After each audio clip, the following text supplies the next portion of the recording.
Pengadilan Tata Usaha Negara Palembang mengabulkan gugatan tindakan faktual Walhi dan perwakilan masyarakat korban banjir terhadap Wali Kota Palembang yang dianggap tidak melaksanakan rencana tata ruang wilayah sesuai peraturan daerah.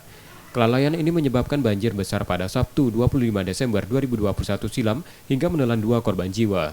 Ini adalah gugatan tindakan faktual dengan isu lingkungan pertama yang dimenangkan pengadilan.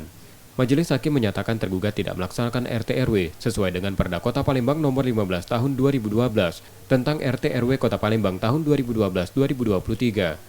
Kelalaian terlihat dari tidak tersedianya ruang terbuka hijau, tidak mengembalikan fungsi rawa konservasi, tidak menyediakan kolam retensi, dan tidak menyediakan drainase yang memadai. Majelis Hakim juga menilai Pemkot tidak melakukan upaya penanggulangan bencana, sehingga menyebabkan terlantarnya korban banjir hingga merenggut korban jiwa. Dari kesalahannya itu, Pemkot Palembang diwajibkan menyediakan ruang terbuka hijau seluas 30% dari luas wilayah Kota Palembang, serta mengembalikan fungsi rawa konservasi seluas 2.106,13 hektar di wilayah Kota Palembang sebagai fungsi pengendalian banjir. Pemkot juga berkewajiban menyediakan kolam retensi dan drainase memadai sebagai fungsi pengendalian banjir.